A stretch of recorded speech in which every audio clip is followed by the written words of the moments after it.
Hello, welcome back, watchers. I'm Kelly Appel.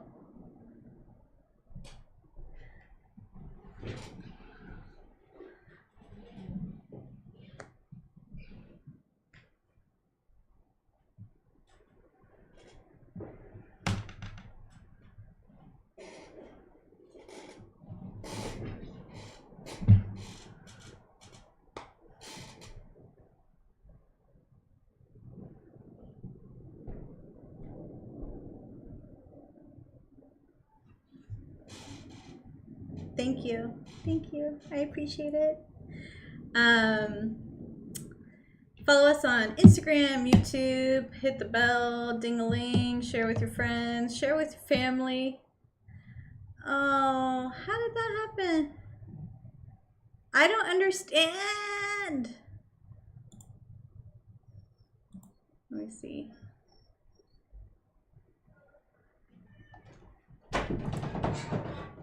I don't know what happened. White boy alert, white boy alert, everybody look away. He's so white.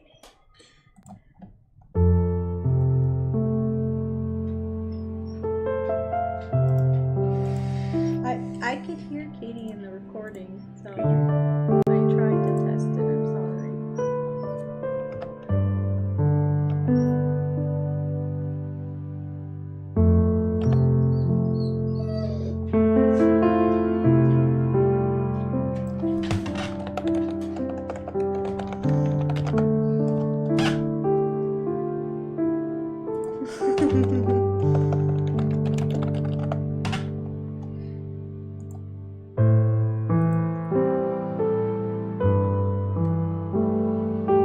He's rickrolling us.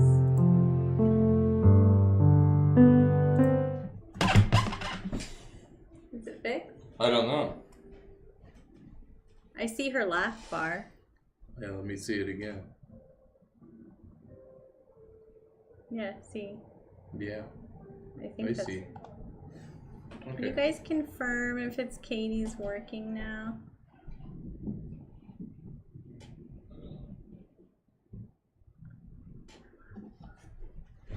Let's see. Still muted? Steven, she's still muted. I think I know what's wrong. What's wrong? I know what's wrong. Hold up. Whatever, I'm not even gonna do it. No, I am.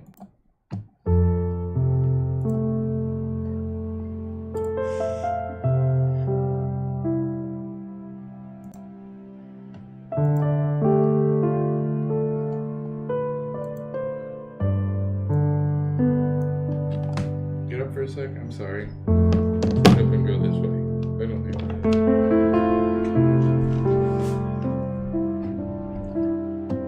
sorry.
Talking.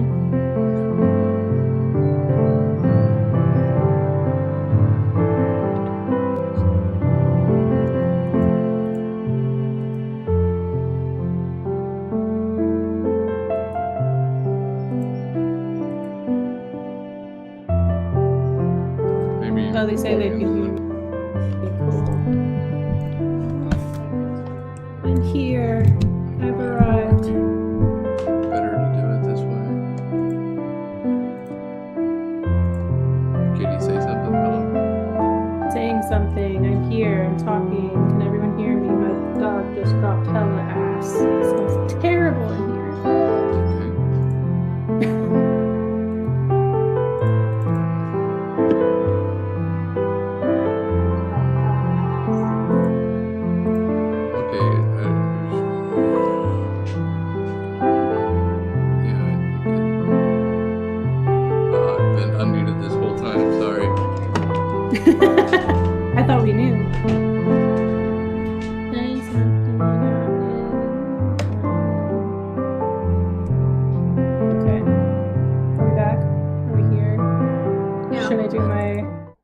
here. my sad novel quote again?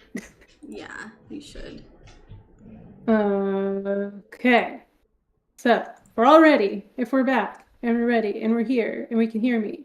Didn't have a quote from the movie because the movie isn't really super quotable. So provided a quote from the novel by Martin Amis that this film is based on loosely. Under National Socialism, you looked in the mirror and saw your soul. We all discovered or helplessly revealed who we were, who somebody really was. That was the zone of interest. So that's the quote. The movie, Zone of Interest. That's what the zone of interest is. That's the whole movie, and that's what we're talking about. Yeah, it came out in 2023. It's directed and written by Jonathan Glazer, and it's based on the dark satirical novel Zone of Interest. Our cast is some German-ass motherfuckers. Rudolf Haas is played by Christian Friedler, and Hedwig Haas is played by Sandra Hüller. And I don't really care about anyone else because I feel like we don't really. Who cares about all the other dialogue? Yeah, I don't really need all the kids' names and Hedwig's mom and all that sort of stuff. So did a lot of research for this one. This one was a film. Did you see this movie before watching it for the podcast? No. This was my first time watching it. And I'm going to be honest, I was not ready for, what's the word? Subtitles. Because I didn't know anything about it, so I was just like, I thought I told you that it was a subtitle. It was all in German. Yeah, I think this is it was like in a Polish production company. Yeah, originally. But yeah, so this was my second time watching it. First time I watched it was like it was just a movie that I knew that I wanted to see for a long time. Martin Amis is one of my favorite authors. He wrote the novel Time's Arrow that kind of like changed my entire trajectory for being a literature major.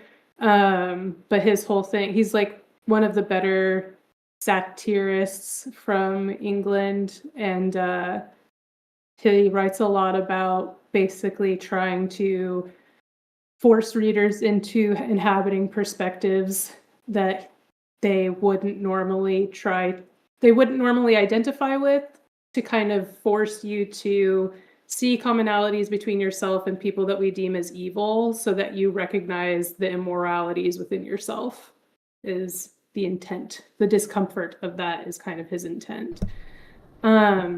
So I think that the movie kind of gets at that, even though like the movie and the novel Zone of Interest are like almost not the same movie at all. Yeah, Time's Arrow film, I think it would have to be a whole film. I don't think they could do it all in a short film because it's kind of mind-fucky. It takes a lot to kind of figure out what's going on. But anyway, like the novel is about like more of a like love triangle and has 3 perspectives, and it actually takes you like into the camp. And then I think that what a film does versus what a novel does is a novel is all about telling us what's happening, whereas this film is like kind of like a masterclass of like showing us stuff like through images and sound, rather than actually like telling us the story of what we're supposed to be like gleaning from. Yeah, and I will say they did a really it's really interesting the way in this film that so when I went because I knew it was a Nazi movie, the only other movies I've seen that are like Nazi focused are Schindler's List, which I think is like a requirement in high school. I've actually never seen Schindler's List. We watched it in high school. Yeah. So, and then And then I watched The Boy in the Striped Pajamas because that came out while Never I was working seen at the that theater. either. Woof. My first like Holocaust Nazi film that I saw was Life is Beautiful, the Italian satire like comedy about the Holocaust. Yeah, I haven't Jojo seen Rabbit JoJo's shout Rabbit, out. but yeah, I heard that. But so Boy in the Striped Pajama kind of I like that was an interesting film because it's so it's like a little Jewish boy in the concentration camp, and it's a similar setup where the family's living right by the concentration camp, but the difference is the German family's son like doesn't understand, so he befriends the little boy and he just thinks, oh, he's wearing striped pajamas, and then it ends up fucked up. It's like a really fucked up movie. So that was kind of like, I wouldn't say what I was expecting, but when I was watching it, I was like, it's very pretty. Like, it has a lot of really pretty shots and scenes and stuff, but it is very banal. Like, it's very, like, it's such a weird concept and so foreign to me. The idea of like living this regular life with your beautiful garden and you're raising your kids and you hang out at the water and blah, blah, blah. Meanwhile, like, you have these like, I don't know, like 10-foot walls bordering you from the fucking concentration camp, and it's like zooms in on a flower and you hear like Jewish people screaming in the background. Yeah, exactly.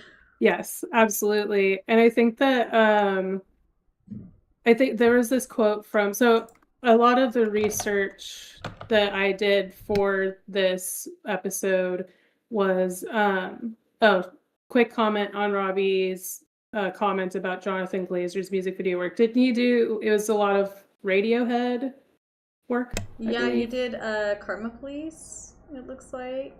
Yeah. Was one so of them. I don't know if I've actually seen that even as a Radiohead girly, because I like being sad. No, I do like being sad. I hate Tom York. He's such a little bitch.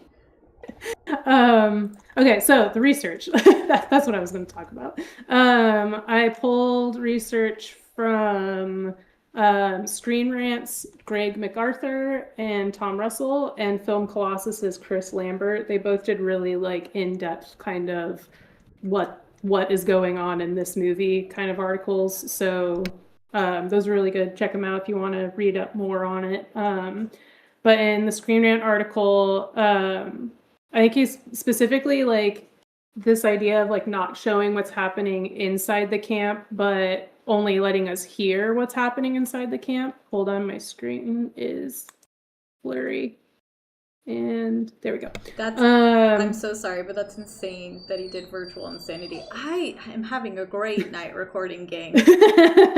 This puppy just wants to be included. Elliot just wants to be included. I'm taking him out. Please continue talking, but I'm going to take him out really quick. Okay, cool.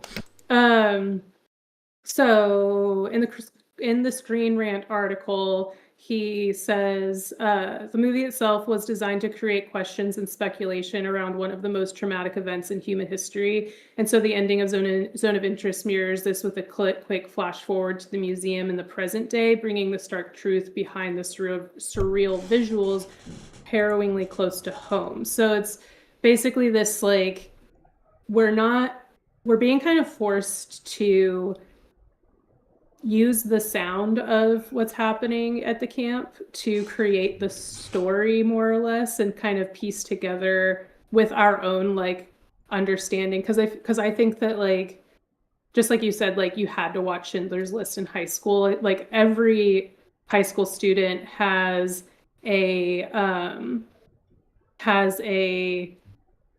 curriculum for the Holocaust, which they should. And but I think that it's almost like so commonly talked about historical event and trauma that I think that the more we're exposed to it, the easier it is to become like kind of desensitized to it because we're so used to hearing about it. And so yeah, I mean, we literally live in an age where people are Holocaust deniers. Yeah, exactly. And that's actually Time's Arrow, Martin Amis's other novel, came out right around the time that England had an uptick of Holocaust deniers like in government. And so oh my God. Yeah, his novel basically, that novel more or less tricks you into like you're in this man's perspective and observing his life from like for the first half of the novel, and so you're identifying with the protagonist because it's in his perspective. And then it's only halfway through the novel that you realize, like, oh shit, he is a doctor at a concentration camp performing experiments. And so, like, he really forces you into perspectives that make you uncomfortable. And it kind of like makes this whole experience of this historical trauma very uncomfortable again and kind of like freshens the trauma. Yeah, and it's kind of a weird thing how in American culture we really do like kind of I don't want to say harp because it's not like the right word. You can see Matty ass Mizu who got shaved and he looks fucked up. He's a Holocaust survivor. Just kidding. There it is. Put one. But how we really like we talk about the atrocities Nazis did and the horrors that they did, and even in modern Germany, like basically any time that anything is found that goes back to Nazi era, it's immediately destroyed. It's like they cover it up. They don't want any reminders of that history, which kind of, you know, I think it's kind of like a catch. I think that's a double-edged sword because I do think it's important to maintain some historical reference as a reminder. Like, for example, like a long time ago, I went to a plantation house and they showed us like the things they used on slaves to keep them from running away and stuff. And it was really like eye-opening because it's like, it's one thing to read about it in a book as a kid who doesn't really have a ton of empathy yet because they haven't really like lived, but then to actually see like the contraptions they used on these people, the places they were sleeping and things of that nature as an adult, it really kind of like sticks with you. And then we have the opposite kind of happening is because of how America retaliated against Japan, we've kind of like brushed under the rug the atrocities Japanese did during absolutely World War II. And I'm not trying to say, you know, one's worse than the other, like war crimes and atrocities are bad across the board. But it is really interesting how you say like desensitized. And I do think desensitized is part of it in the modern world with like Holocaust. But also the way like media can kind of manipulate a culture too and infantilize them to kind of hide things as well, which is what we've done with Japanese in a lot of ways because we love anime. So exactly, it's all for the anime.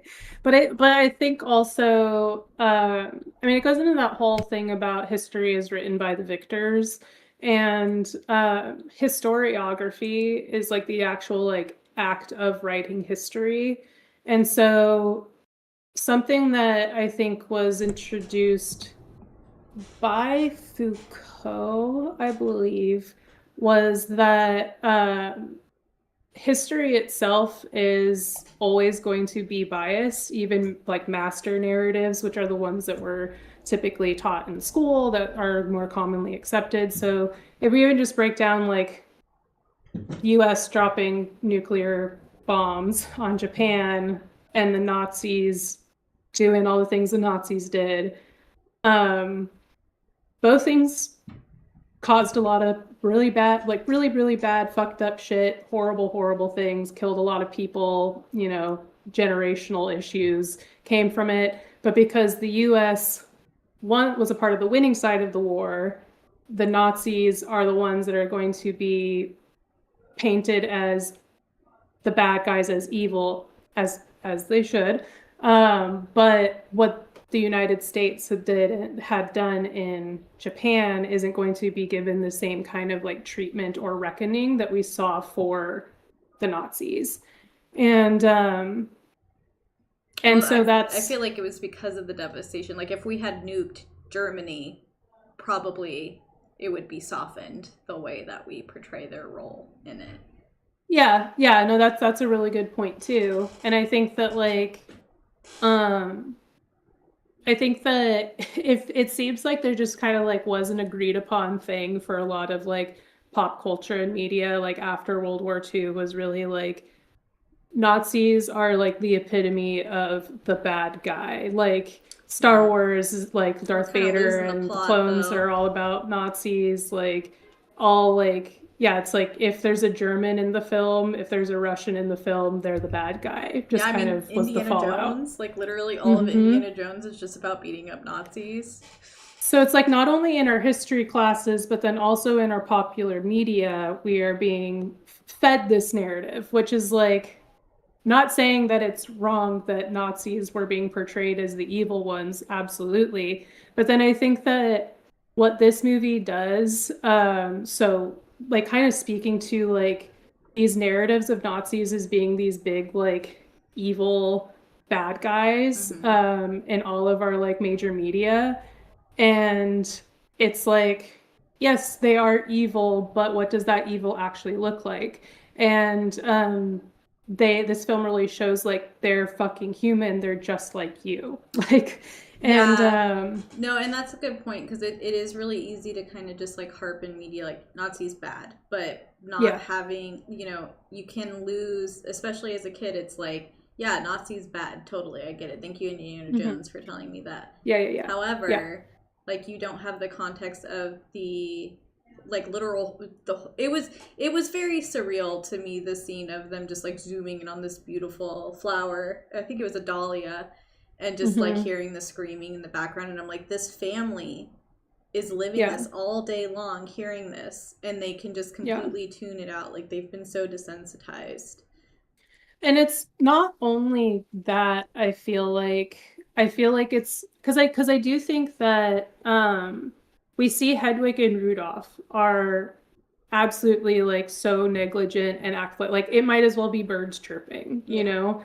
But we do see the kids, at least the younger kid, the younger boy kind of reacts from time to time. Like when Yeah. he's playing with his toys and he hears like yelling, he looks out his window and when he hears gunshots, he closes his curtains really fast and goes back to playing. And that's the other hard part, is you think about how kids were being raised around this to be desensitized Mhm. to it, but they were so young that it still is affecting them like negatively. Yeah, And there's you see that that, yeah. that super, like, to me, one of the most fucked up scenes is when the son is like looking at golden teeth, Hmm. and you're like, it's like this weird thing where it's like you see this normal family and he's just a little boy, so it's like curiosity, but it's like how cruel and evil Hmm. that it's But where it's you coming from. And you could also though even see because that was like the older brother that was looking at the teeth, Yeah. and the younger brother was like the one that was like, what are you doing? The one Yeah. that looked out the window and like kind of like shuddered when he heard the gunshots or whatever it was.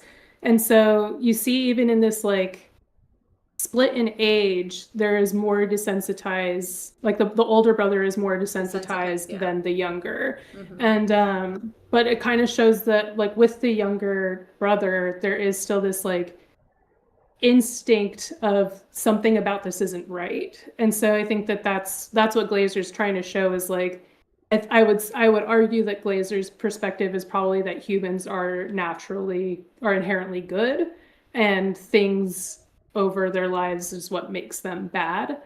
Um, but I think that a lot of what this film is doing is also just trying to show, yeah, like how normal these people are.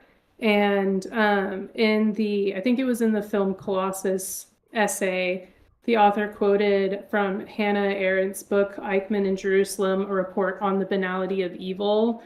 She said the trouble with Eichmann was precisely that so many were like him, and that the many were neither perverted nor sadistic, that they were and still are terribly and terrifyingly normal.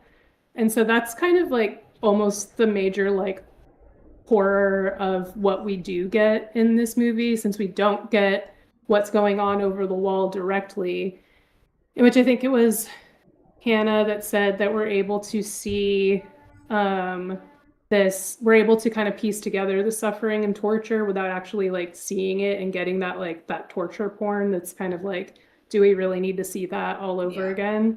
But it's kind of this like this normality, this the mundaneness next to what we know is happening on the other side of the wall and what we are hearing happening. That is what is so like terrifying. And then recognizing that you can relate so easily to Rudolph and Hedwig and their family as they're raising their kids in this nice little courtyard, and she's showing her baby flowers, and the dog is playing and all that. Like, it's that kind of discomfort that occurs when we are able to identify ourselves in someone that is supposed to be that we know is evil, that would be labeled evil, and that we know historically is responsible for murdering over 400,000 innocent people. So, yeah. Yeah.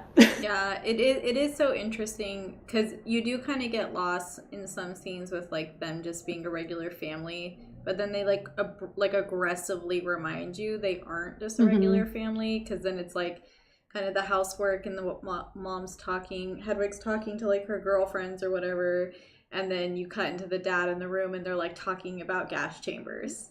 Yeah, And exactly. this can easily fit 400 to 500 people, closer to 500, and it's just like, oh God, like the fact that it's so easy for them to is really mind boggling. Like, I don't think I'm like the best person in the world by any means, but like the idea of being like, how many people can I kill super fast is fucking outrageous. It's crazy. It's crazy. Yeah. But to him, it is such his job that you may as well be just like looking over the statistics of like a spreadsheet. I guess I'd be looking as at an grants, accountant. So I exactly. can't fathom one of my grants saying something like that.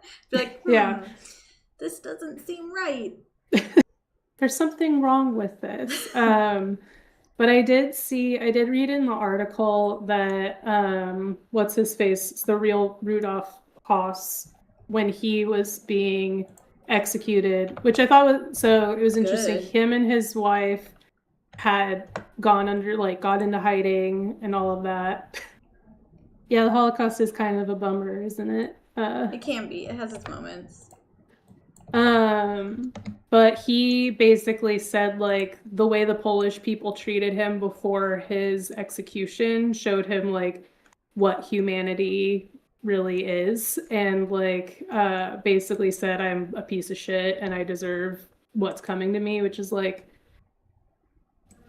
okay, but I don't know. Do we really care if Nazis feel Not really. The thermal like imaging scenes, I really liked those because I felt like it was, in my opinion, and I know you have notes on it, but I didn't read them. But in my opinion, when I was watching those, because she's leaving out food, the little girl, right? Yeah, pears and apples. I felt like that was supposed to be like showing the like very aggressive juxtaposition of like what's happening, of like this innocent slaughtering hundreds of innocent people frequently, and then you have like this little almost like little like angel baby dropping off fruit as kind of like just something, like it's not gonna solve the problem, but it's like also kind of reflecting like a child's innocence of like this is what they can give.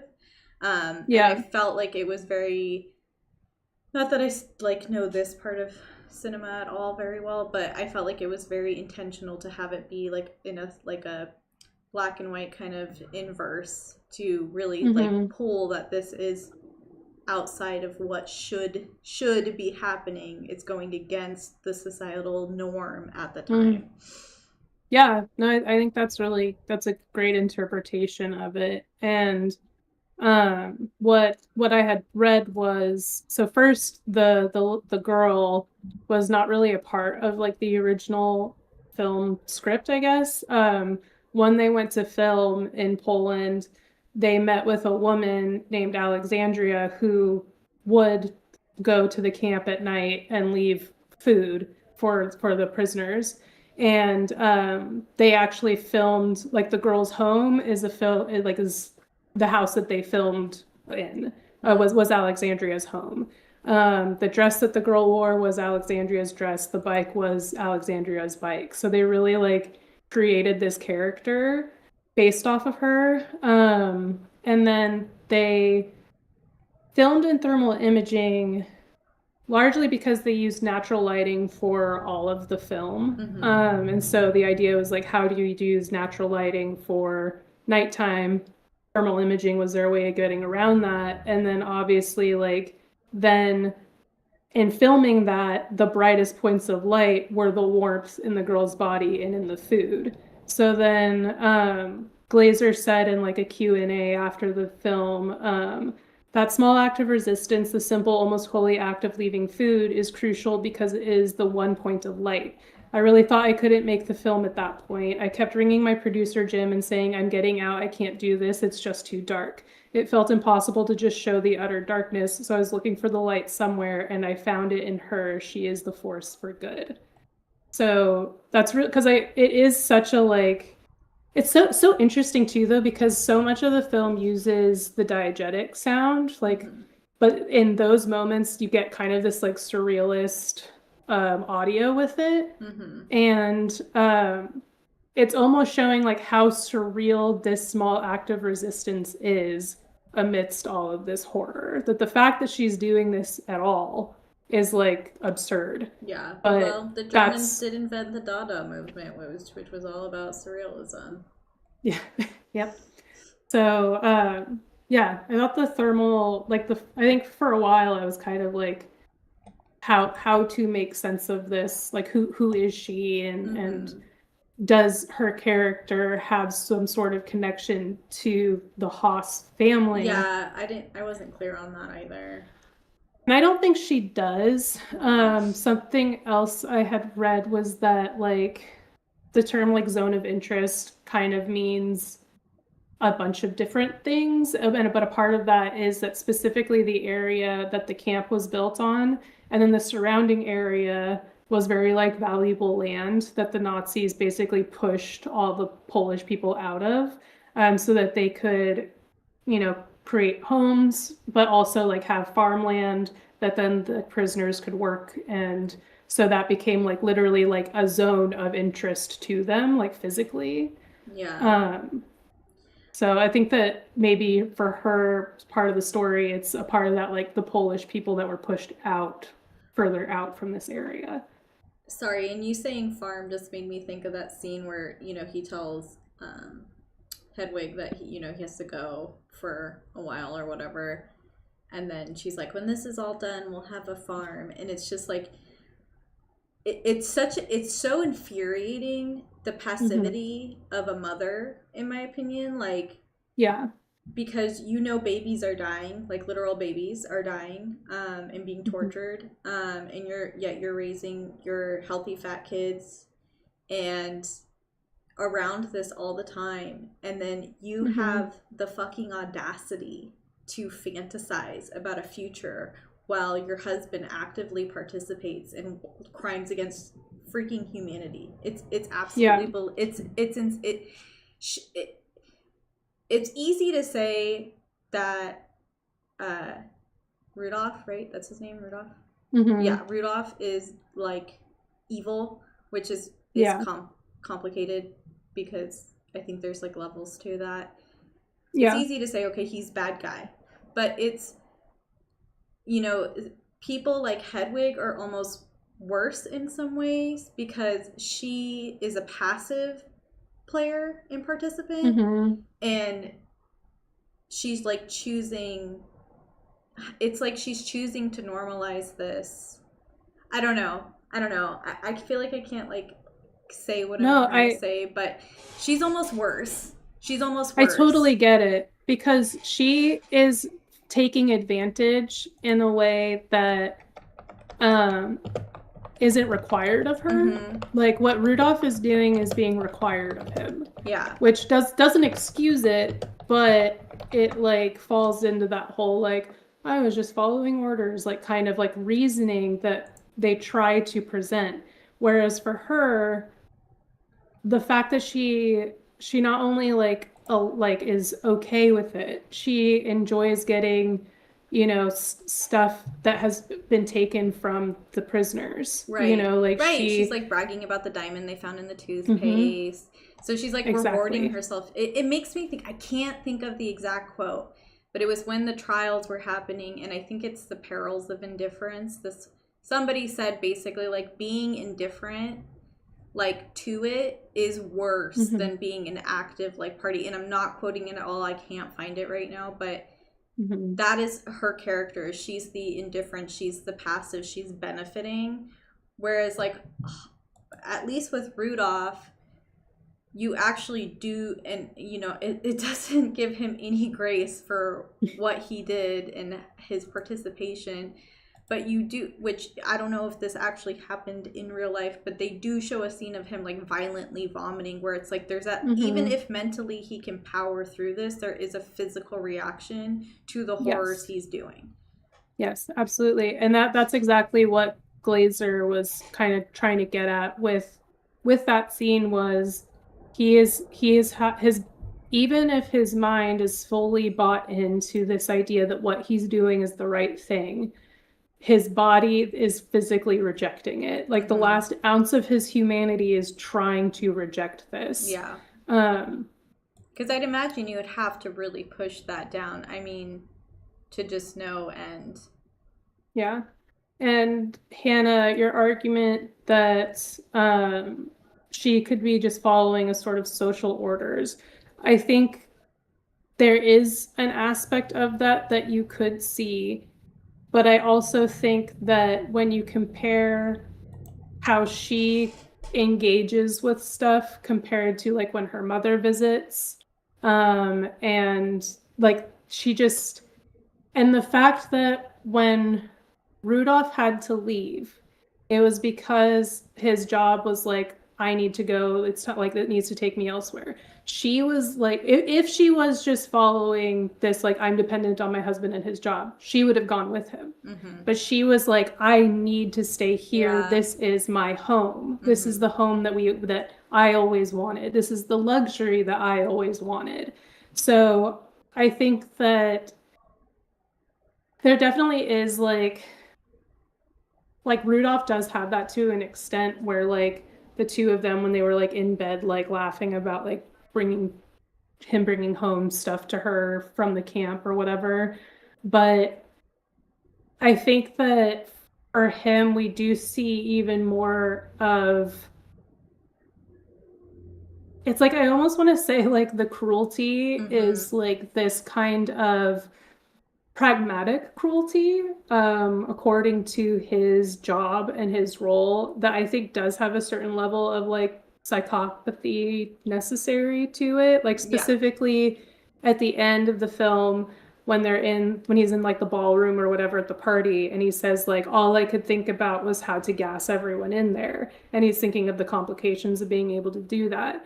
And it's that he fantasizes about the job, not about the victims, I would say. Like he's more of like, I would gas anybody, and I'm interested in how to effectively gas people, rather than like being like that. Like I guess that's the cause we see him champion, which to me reads more as like a psychopath than anything. But I think with Hedwig, we just see the like thrill of the privilege that she gets because this is happening. It's almost more cruel that, like, it's almost more cruel that she gets a thrill out of it, that because she's like benefiting. I don't know. I'm not trying to villainize her further than the person doing the atrocities. Yeah. That's not the point I'm trying to make, but I guess it's just there's like never a moment where you see her really like have humanity towards the situation. With Haas or Rudolph, you do see that one instance, but like you said, it's like if he's a psychopath, he's a psychopath, so he's never going to feel bad. With her, it's like her being like complacent and like just reaping the benefits of it is worse, because you could argue that she has like a conscience and she's choosing to be like okay with it in order to maintain the life she's saying. Yeah, or they're both psychopaths and they just approach it differently. That's true. Yeah, I mean, I don't want to villainize a woman more, but I guess this is watching out loud. We never want to villainize a woman more than a man. But I think it just is hard to see. Like, I think it was just hard to watch, I guess, I don't know. It's just like when you think of historical, like the way we speak about women and how we are typically like are more emotional and empathetic and stuff, and then to see a woman just like very outwardly like not display those characteristics, I guess it's kind of more jarring. It's like you kind of expect it from a man to just be a fucking psychopath. Mm-hmm. Yeah, which I mean, I guess isn't necessarily fair to women characters in a way to like hold them to higher standards, but it definitely is fair, like but it is something that we naturally do. And I think for you and I in particular, because it's not just that we hold women in higher standards, we hold women in higher regards than men. So we would just, in identifying with a woman character, we would want to see more of what we would like to see of ourselves. Yeah. If that makes sense. Which I think is, again, like we kind of talked about, the whole point of this movie is like, another point of what the zone of interest is this idea that we all have points in our lives that we give more attention to, and in doing that we have to neglect other things. Yeah. And so like we're not able to give 100% of our attention to every horrible thing that's happening in this world, but in doing so we are ignoring certain things. So I think a part of what this film is suggesting is that like we need to take into account the things that we are neglecting for whatever reason, whether it's, I mean, a part of it is kind of just like survival, because we can't like mentally give our attention to everything, especially in the 21st century where everything is in front of our faces on our phones all the time. But it does kind of force us to consider like what are the ways in which we are similar to these characters that we are so like disturbed by. And I think that in the kind of mundanity of their lives, the aspirations that they have, we're able to identify those things. So it's forcing us to then draw the connections between like the less comfortable things that we have to consider. Yeah. Yeah. What would your one-liner letterbox likes joke be for this movie?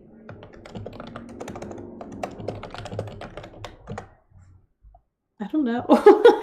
Like, I feel like I don't have one in the chamber ready for this one.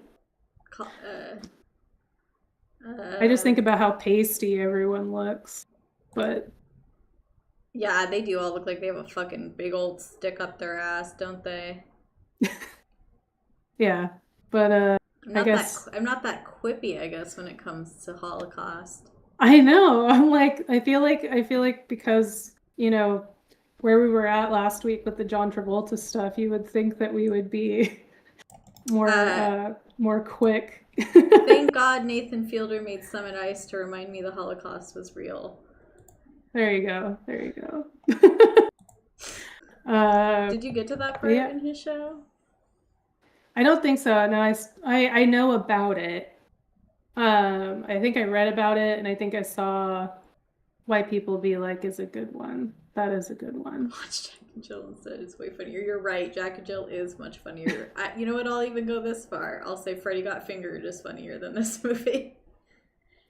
Were there any funny parts of this movie? Not a single part that I could think of. Yeah. Because I don't think there wasn't even much you could make fun of. Yeah, because it's very banal. Yeah. It's very banal. It's literally just like observing a family, and then you just hear the horrors and atrocities happening behind them. That's I know. I did make one Holocaust joke. I made a joke about Mizu looking like a Holocaust. Yeah, but that just wouldn't work for a Letterboxd review. Yeah. but yeah. Yeah. White people like me. IRL LOL. Yeah, it's nice. This. I mean, it's like it for me. Like for me, I probably wouldn't watch this film again. Because you know it is just kind of like a bummer. It's not. Yeah. I guess they do a really good job of kind of giving you like the perspective of what these families' lives like probably were like, which is like very surreal. Um, it is like, to me, it is very surreal, the idea of having your house border on a concentration camp, no less Auschwitz, Mm-hmm. the first Yeah. and one of the like worst concentration camps, I think. Yeah, Which absolutely. just absolutely devastated Polish people, um, Polish Jewish people, but Yeah. I almost called them Americans like an idiot. Whereas like something like Boy in the Striped Pajamas really hits those emotional parts because there's so much innocence in it, with just two little kids being in these worlds and they don't really understand the why, and then the way it ends is just fucked up, like just totally fucked up. Mm-hmm. uh Whereas like this one's ending was kind of just like, I don't know, it was like, it just kind of just like ended. I almost felt like, I don't really know how else to describe it, like it was just like them cleaning Well, that museum, right? yeah, I mean, I kind of took it as this was shortly after Haas was saying to his wife that they're calling the transport of Hungarian Jews, where he did most, like the real guy did most of his killing in this operation. He called it, they were calling it Operation Haas, and he was kind of like bragging about that to his Mm-hmm. wife. And then that's when he started like descending the stairs and retching.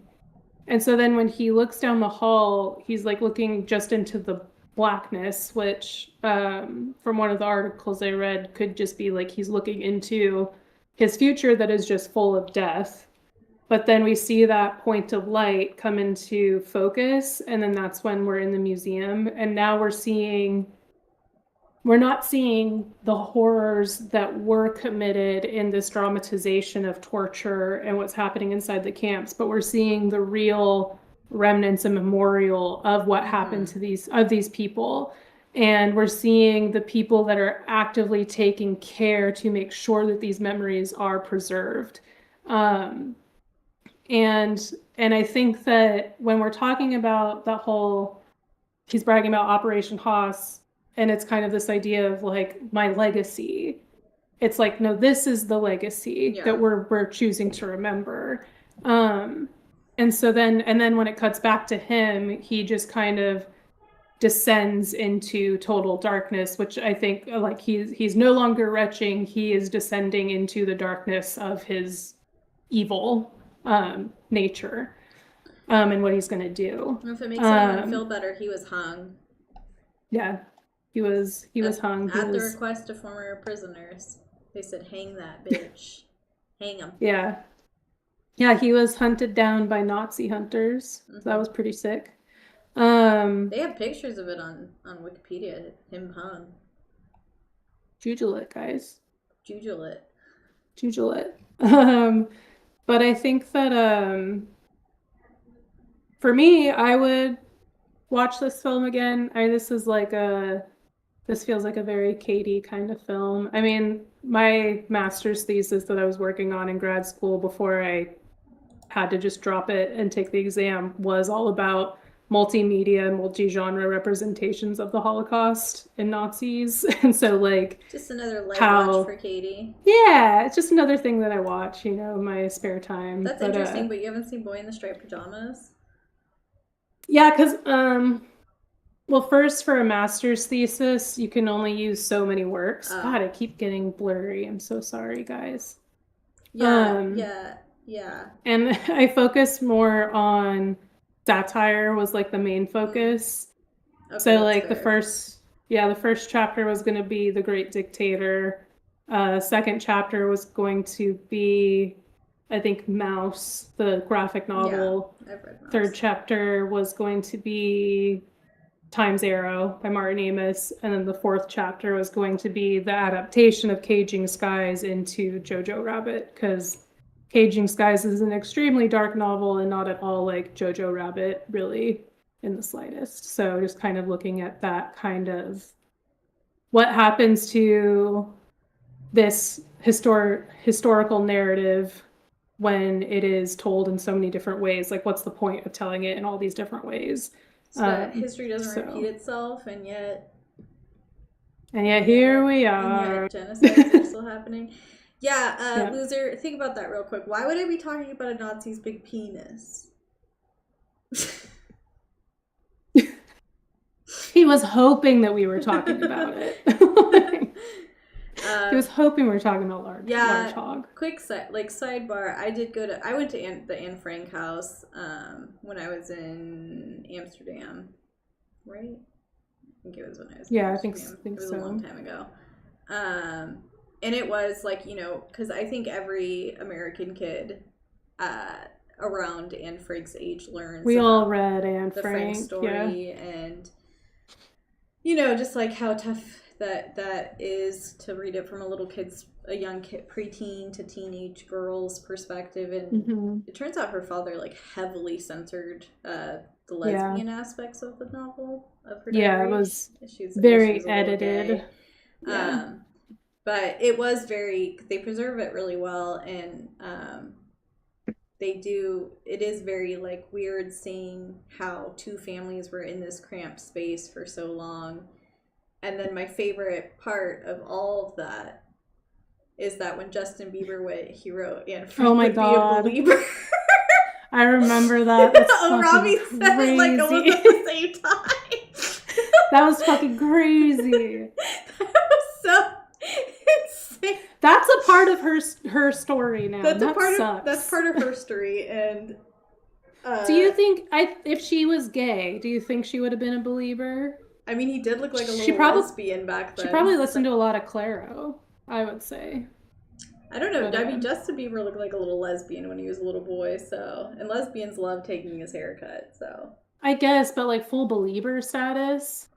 I think it just would have depended on what age she was when he came into fame, because if she was an appropriate age, then yeah, absolutely. Absolutely, she would have been a believer. But if she was like my age when Justin Bieber came out, no. No. Because I was never a believer. I did have a Justin Bieber blanket for a little bit, but that was just like ironic. Yeah, you ironically were a believer.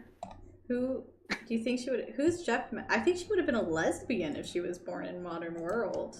I don't even know. Yeah, she would have been hella gay. She would have been the kind of bisexual that just eventually becomes full gay by the time she's 30. American retired singer-songwriter. Name one song. Oh, the dude. Oh, it's the dude. I don't know if you know that one of those Neutral Milk Hotel albums is all about Anne Frank, because he's like, in an airplane over the sea. Yeah, he's like obsessed with her.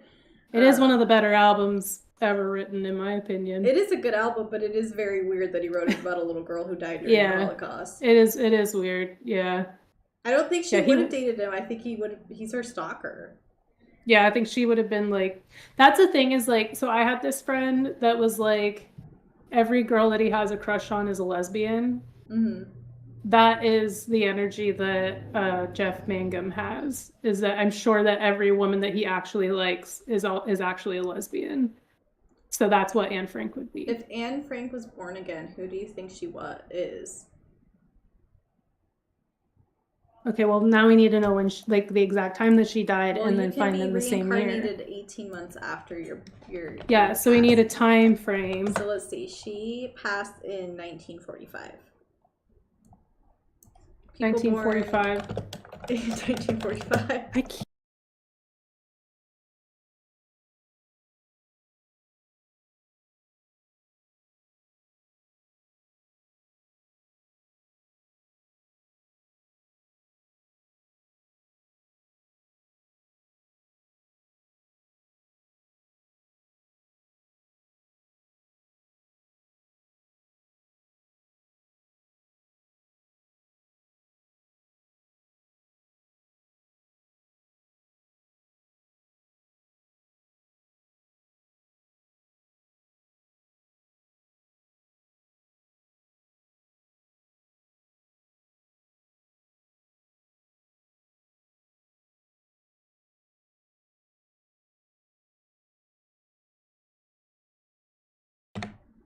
Oh, we're muted while doing that one.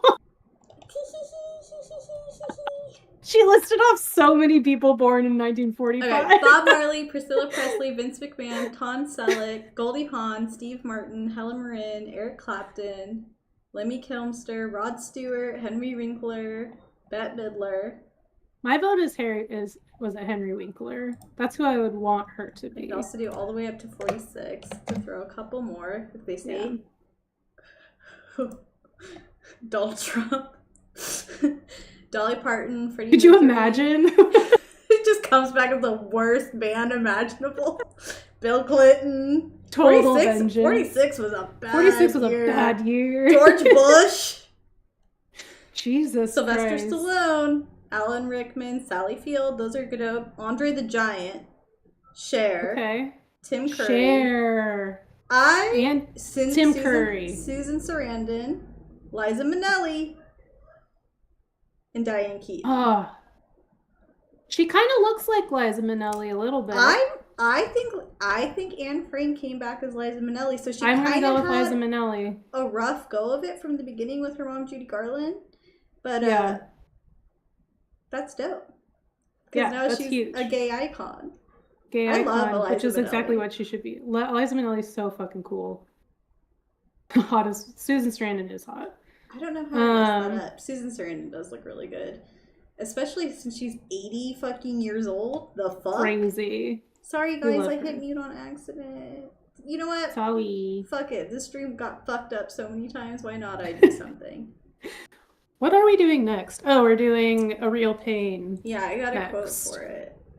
Yeah, hit him with that quote, girl. I accidentally closed it.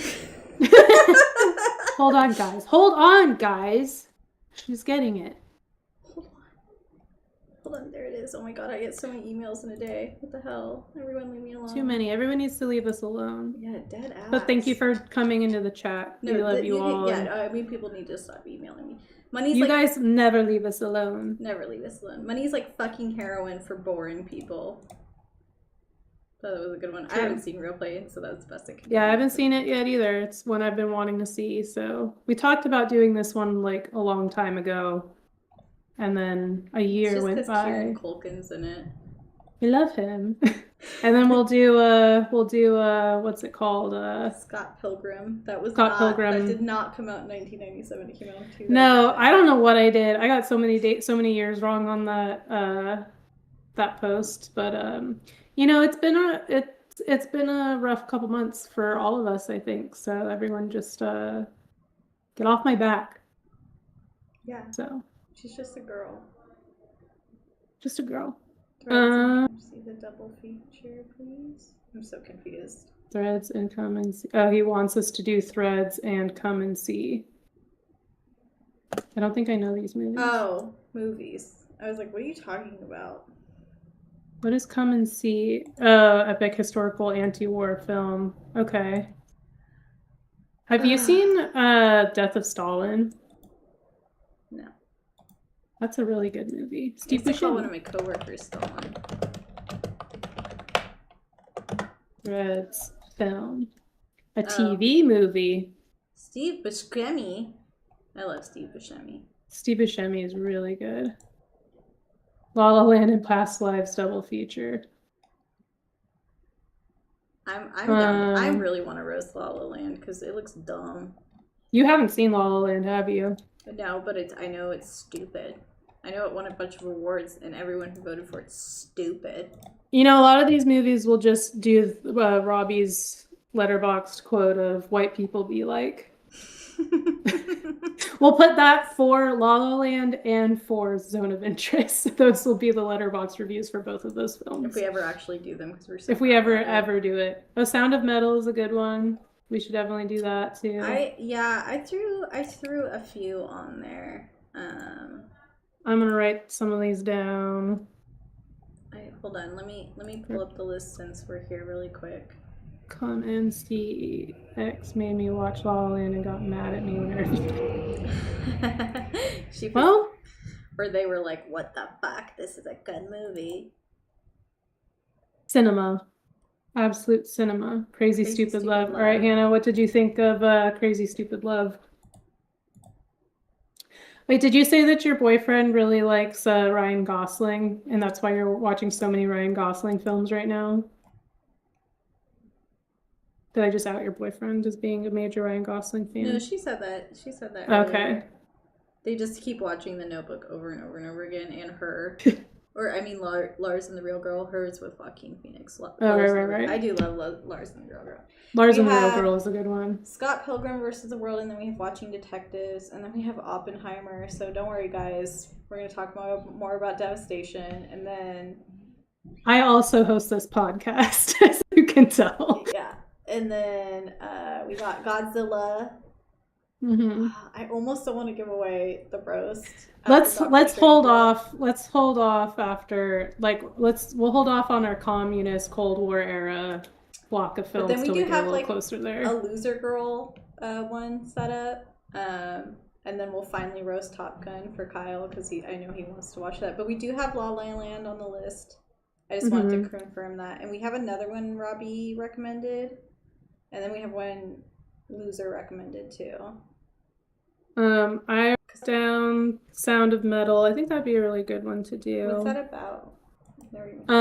A metal drummer goes deaf, and it's about him coming to terms with that. It's really interesting, kind of sound design and sound work of being able to show what it's actually like to be like losing your hearing and stuff. Is that movie about that drummer guy? It's like a white boy. Hold on. Whiplash. Don't know. I don't want to cover that. That sounds familiar. But no, Sound of Metal is Riz Ahmed. Yeah. I was just thinking about it. I feel like people always recommend Whiplash, and I'm like, I ain't watching this incel shit. I just decided Too many. Incel. Wait, another one I recommended. It will be like kind of a femcel. It's like Loser Girls. I don't think femcels. Yeah, okay, I guess because femcel would be like females that are involuntarily celibate, and that would be true.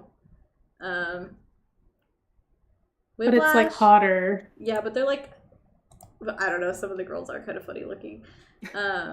I don't know. I feel like a lot of boys like Whiplash, and so like I refuse to watch it. I don't think I've ever seen it. It's like a psychological drama about a drummer that like... Oh, it's Miles Teller? Yeah, it's that turd. I don't care about white people playing jazz. Oh, it's jazz too? Yeah. Boy, these cats are cooking. It does have J.K. Simmons. I do like J.K. Simmons. Yeah, I like J.K. Simmons, but I think that Sound of Metal one can work after one of these Steven recommended films because it's kind of music-y based too. Yeah, we should probably do an actual George recommended film because the film that I thought he recommended is not one that he recommended. I thought he said Face Off and he did not. You need to write them down because I always forget. I forget. He's told us several times. Well, I'm sorry, George. What's the one Pedro Almodovar film, George, if you're still in the chat, that you've been wanting? Does he even care? There he is. Oh my god. He's done a lot of movies. Yeah, he's done a lot of movies. Let me just look him up. The movie you recommended, Steven, was Belladonna of Sadness. Maleducation. That's the one George wanted. All right. Maleducation. I didn't even see that. That didn't even pop up on his like immediates. I think George watched it for one of his film classes. I've never seen Dinner for Schmucks. I've seen clips of Dinner for Schmucks, but never the whole thing. I've seen Dinner for Schmucks. It was mean. Switch bangs for a month just to try it. I've thought about getting baby bangs, but I don't think it's for me. And Kelly's had bangs this long before, but yeah, I've had all kinds of bangs. I've had no bangs. I haven't had no bangs since I think pre-pandemic. The problem with bangs is that like once you get them again, you're like bitching about them all the time, but then it's like you're addicted. You're addicted to the bang, so then you can't quit. I'm stuck on the bang. If we all just every okay, maybe Hannah and I will get baby bangs. Maybe after Scotland, though, if I still go to Scotland. Well, let's see how I feel in a couple months, because I maybe won't want to give a shit about my hair in a couple months, and then I'll just shave it all off. There you go. Women see screen caps of belladonna sadness and think they like it, and it only makes them mad. I don't know what it's about. Have you seen? No. I was gonna say, have you seen Steven it? No. recommended it. It looked pretty. It's like it's an anime, right? But it's from the 70s. It's like very arty looking. Hannah, what Wong Kar-wai film are you plugging? Oh my god. Just immediately reading the plot. What the fuck? Steven. Oh, In the Mood for Love is such a good movie.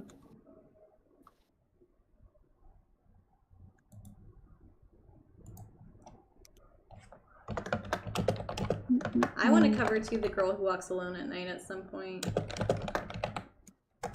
Girl Who Walks Alone. Have you ever seen that? I don't think so. It sounds familiar, it's but cool. I liked it a lot. Oh, I liked it. Oh, I liked it a lot. I like it a lot. Okay. Oh, that sounds good. Well, I don't have anything else to talk about. Yeah. I like that we've just been chit-chatting with the chat. I feel like we kind of needed to, like, detox a little bit after talking about yeah, we needed to come out of that heavy shit a little bit. Yeah. I think we got back up. We got to talk about who Anne Frank was reincarnated as. That was fun. We're decided it's Liza Minnelli. For sure. Absolutely. It is definitely Liza Good Minnelli. for her. Which means we're close to another reincarnation, probably. Maybe Liza's gonna live to be like 100, though. I don't know. How's she doing? I just Googled, how's Liza Minnelli doing? I just like those interviews that I see, like clips of interviews of her, and she's always like, She's so funny. Sheep Detectives. I don't know what that is, dog. When? Guys, we have so many movies now. This podcast is never gonna end. We're never allowed to go on. This Sheep Detectives just came out. No. Oh, it says Hugh Grant. That looks like a piece of shit. This fucking movie looks so bad. This movie looks fucking insane. I can't stand Hugh Jackman's gay ass derogatory. All right, we have 2 in the chat for Sheep Detectives, though. I already added it to my list. Oh god, it looks so dumb. It looks so bad. And it has a Brett Goldstein in it. I have a funny story about that actor. My old roommate was obsessed with him. Obsessed with him. And when we say obsessed coming from that old roommate, I'm talking obsessed. It's a problem. And yeah. And she would like constantly like tweet at him. This is what before it was X. And at one point his mom made a tweet talking about obsessive fans and blocked her. Nice. And she saw it as a flex. I was gonna say she was probably like, he noticed me. Yeah, that's how she saw it. 1000%. That's how she saw it. She was like, "Oh, flex." Okay. That's not good of me that I identified with that. You thought it, guys. I would be embarrassed. I think the most you want a celebrity to acknowledge you is like maybe just be like, "Oh, they're pretty," and that's kind of like it. Mm-hmm. Like that's the bulk of it. My cousin is friends with a guy who does like he's like what is it, like a radio host or whatever, and he had Norm Macdonald on one time, and he showed the radio host is like obsessed with my cousin, and he showed him a picture of her, and he said she was pretty, and I was like, that's the kind of acknowledgement you want from a celebrity, that's what you want. Not their mom, especially from Norm Macdonald. Yeah, not like their mom being like, you're a fucking psychopath. Block. Yeah. Like Chris Hardwick. I think we've all gone through phases where we've kind of harassed like certain celebrities. Like I've harassed Zach Braff and Kid Rock. Those were mine. Yeah. I don't really harass celebrities, but I do, yeah, I'll comment on shit. Yeah, George put in the chat, I think it was yesterday, I commented on my new like favorite comic. His handle is Hot Female Comedian. Mm-hmm. And it's the dumbest fucking shit, but I think he's so funny. And so I like commented saying like, I don't know why you're my favorite comic, but I'm happy to be here. And he liked it, so I felt pretty happy about that. Yeah, that's nice when you get celebrity acknowledgement. I told January Jones that a picture of her and two other blonde women look like Fox News, and she liked it, and I was like, nice. Sweet. Nice. January Jones is huge. Yeah, she's super relevant. I don't think she's really done anything since fucking Mad Men. Mad Men. No, she just lives her hot girl life. Whatever. She's got a banging bob. Good for her. She does. She's beautiful. Yeah, she's pretty. Thank you, Robbie. It was huge. I felt very happy about it. I screenshotted it to George and I said, that's my lesbian daughter. Because that's what I envisioned my lesbian daughter would be like, this comedian. You guys ever get acknowledgement from celebrities? Yeah, who have you guys been acknowledged by? I made Andy Samberg a latte and he said thank you. Nice. I got one time I gave Johnny Frank from Bill Murray shit for going to Sacramento when I was literally driving out of Sacramento to move to Raleigh. And he said, go back and visit. And I was like, no. And then he scheduled a Raleigh show. So I feel like that was because of me. Yeah, it was for sure. It was probably because of me. It was for sure. But yeah. Anybody else? TikTok. We still have 6 people watching. TikTok. And I feel surprised that we still have 6 people watching. I know. This one's been going on for a minute. We're just hanging out with our babies. You watched anything good lately? I watched the movie, I think it's just called Theater Camp. It's like, Theater Camp. It's like a comedy satire about, a theater camp. And it's pretty funny. It has Amy Sedaris in it. I love Amy Sedaris. She wasn't in it very long, but the tone of the whole thing is very Amy Sedaris. Have you watched Strangers with Candy? No, I haven't. Oh my god, dude. Dude, it's so good. You have to watch Strangers with Candy. Yeah, I know. I should watch it. I think that... No, never mind. Not one of the guys was in it. Yeah, and I also started rewatching Mindhunter, but I finished the episodes that were Ed Kemper heavy, so now I'm not as interested in it. Yeah. I just love Cameron Britton's Ed Kemper so much. He's so fucking funny. Hannah met a Vine guy at an anime convention. Wow, Vine, that's a throwback. That's a beautiful Venn diagram. Strangers with Candy, I agree, Robbie does hold up because it's so... Yeah, Colbert is good. I think, is that like his start was on Strangers with Candy? I feel like it was. I think his start was the Dana Carvey show, that was back in like the early 90s or something. There's a documentary on Hulu about the Dana Carvey, like it's called like The Rise and Fall of the Dana Carvey Show. It's a sketch comedy show that I think both Colbert and Steve Carell got their starts on. Because Strangers with Candy came out in the late 90s. Oh, you're right. This was a couple years before. Yeah. You're right. There's a bit that Colbert and Carell do for Dana Carvey's show that's like waiters that are have like a food phobia. They're like having to read the specials while trying not to vomit, basically, and it's pretty good. But yeah. Sure. I mean, I think a celebrity can count. If he's got a show on Netflix, I would consider that a celebrity. And we did watch one single episode of Strangers with Candy. It was the one where she had the party and her turtle almost died. And I feel like Steven just didn't like, I don't know, I felt like he didn't enjoy it, but I'm telling you, it's so good. There's this one episode I always think of. This is like a spoiler, but who gives a hoot? That's what the show is. Yeah, because she's like, so the premise is she's like a high school dropout, and then she became like a drug addict sex worker, and then she comes back to high school. I remember this, yes. She's like 40 or something, and she looks messed up, and like, I don't know, she just looks really funny the way she does, like, holds her face and stuff. And so she's always like trying to like be popular, like, you know, she wants to fit in with the kids and stuff.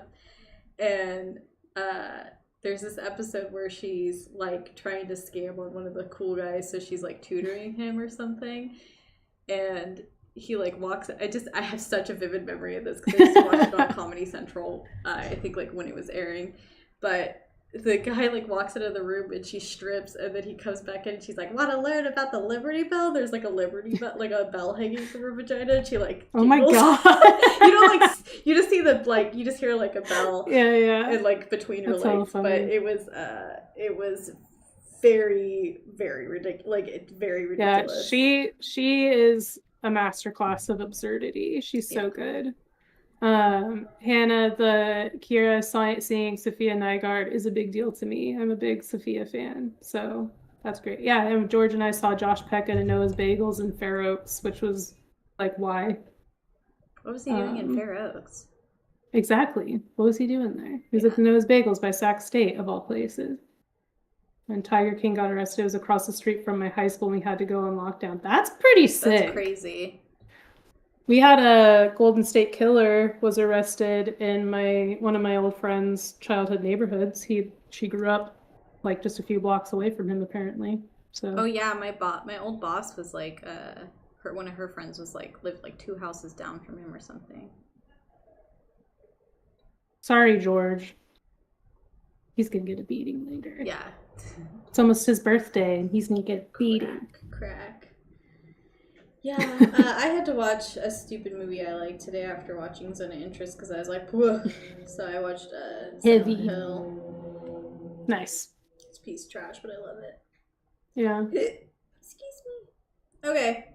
Well. On that note. On my hiccup. Bye. Time. We love you guys. Bye. Heart, heart, heart, heart. Yeah, happy birthday, George, or whatever. Whatever.